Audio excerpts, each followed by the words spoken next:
खूबसूरत सुबह का वक्त था। नम धूप खिड़की से झांक रही थी।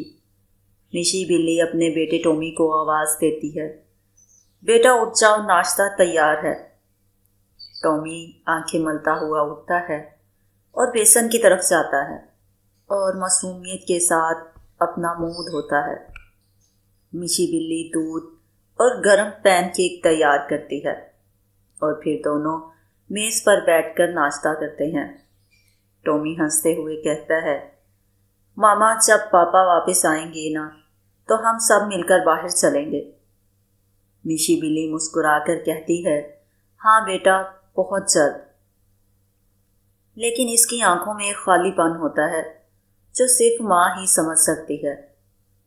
नाश्ता ख़त्म करने के बाद मिशी बिल्ली कहती है, चलो बेटा आज ग्रोसरी कर लेते हैं, घर की चीज़ें कुछ ख़त्म हो गई हैं।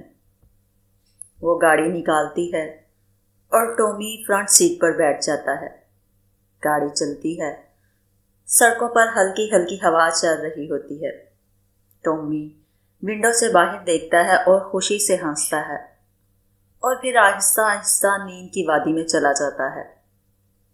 मिशी बिल्ली शॉपिंग मॉल के सामने अपनी गाड़ी को पार्क करती है, लेकिन टॉमी इस वक्त भी सो रहा होता है। वो इसे छोड़कर खुद शॉपिंग मॉल के अंदर चली जाती है और वहाँ से शॉपिंग करती है और ज़रूरत की चीज़ें खरीदती है और वापस आती है। जब मिशी शॉपिंग करके वापस आती है तो बारिश शुरू हो चुकी थी। नरम बूंदें गाड़ी के शीशे पर नाच रही थीं। टॉमी जागता है और मुस्कुराते हुए कहता है, मामा देखो बारिश। फिर वो शीशा नीचे करते हैं और बाहर अपना छोटा सा मुंह निकाल कर बारिश की बूंदों को महसूस करता है। मिशी कहती है, बेटा मत करो, सर्दी लग जाएगी। मगर टॉमी हंसता रहता है, जैसे दुनिया की सबसे बड़ी खुशी इसी लम्हे में छुपी हो। घर पहुंचकर दोनों गेट के अंदर दाखिल होते हैं। टॉमी मुकम्मल भीग चुका होता है। मिशी जल्दी से तौलिया लाती है और इसे खुश्क करती है और कहती है, बेटा जल्दी से कपड़े बदल लो, नहीं तो बीमार हो जाओगे। मगर अफसोस देर हो चुकी होती है। रात होते ही टॉमी को बुखार हो जाता है और वो बहुत सुस्त पड़ जाता है। इसकी सांस तेज चलने लगती है। मिशी घबरा कर फ़ोन उठाती है और एम्बुलेंस को कॉल करती है। एम्बुलेंस आती है और नीली लाइट्स चमकती हैं और माँ अपने बेटे को गोद में उठाए अस्पताल लेकर पहुँचती है। टॉमी स्ट्रेचर पर लेटा हुआ होता है। ऑक्सीजन लगी होती है। माँ इसके साथ दौड़ती जा रही होती है और वार्ड बॉय इसे अंदर लेकर जा रहे होते हैं। डॉक्टर, हमें बच्चे को एडमिट करना होगा, बुखार बहुत तेज़ है। माँ की आंखों में आंसू भर आते हैं। वो खामोशी से सर हिला देती है। मिशी की आंखों से आंसू टपकने लगते हैं। वो रात भर बेटे के बेड के पास बैठी रहती है। फिर अपने शौहर रेकी को कंप्यूटर पर मेल लिखती है, टॉमी बीमार है, प्लीज़ जल्दी आ जाओ। दूसरी तरफ रिकी दफ्तर में होता है। जब वो मेल पढ़ता है तो इसका दिल दहल जाता है।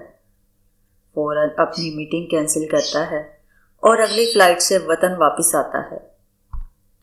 हॉस्पिटल में टॉमी आंखें खोलता है, अपने पास मामा को रोते हुए देखता है और आहिस्ता से कहता है, मामा पापा कब आएंगे? मिशी बिल्ली सिर्फ अपने आंसू पोंछती है। अचानक दरवाज़ा खुलता है। रिकी अंदर आता है, भागता हुआ अपने बेटे को गले लगा लेता है। बेटा मुझे माफ़ करना, मैं तुम्हें अकेला छोड़ गया था। टॉमी बाप को देखकर रोने लगता है। पापा आप आ गए। तीनों एक दूसरे को गले लगा कर रोते हैं। माँ बाप और बेटा वो लम्हा जैसे पूरी दुनिया की खामोशी में मोहब्बत की आवाज़ बन जाता है। कुछ दिन बाद टॉमी मुकम्मल ठीक हो जाता है। घर वापस आते हुए आसमान बिल्कुल साफ था और धूप चमक रही थी। मिशी बिल्ली गाड़ी चलाती है। रिकी और टॉमी पिछली सीट पर हंसते खेलते हैं। टॉमी कहता है, मामा बारिश आइंदा सिर्फ खिड़की से ही देखूंगा। सब हंस पड़ते हैं। اور یوں ان کی زندگی دوبارہ ہنسی خوشی سے گزرنے لگتی ہے۔ اس کہانی سے یہ سبق ملتا ہے، ماں باپ کا پیار دنیا کی سب سے بڑی طاقت ہے۔ چاہے وقت جتنا بھی بدل جائے، محبت ہمیشہ گھر کا راستہ ڈھونڈ لیتی ہے۔